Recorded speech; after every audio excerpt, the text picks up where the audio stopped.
પુષ્મણભદ્ર વીર કી જય।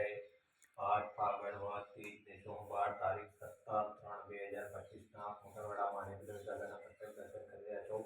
આપણે સૌ ભક્તો સાથે મળી દાદાની ભક્તિઓની શ્રદ્ધા કરીશું। ધરેલું સૌ કામ સિદ્ધ કરવા છો દેવ સાચા તમે, નિર્વિઘ્નો સગળા વિનાશ કરવા છો શક્તિશાળી તમે। સેવે જે ચરણો ખરા હૃદયથી તેને ઉપાધિ નથી, એવા શ્રી મણિભદ્ર દેવ તમને વંદો ઘણા ભાવથી। દેવા સુખ સમસ્ત જનને જે છે સદા જાગતા, સેવા ન કરનાર પલકમો કષ્ટો બધા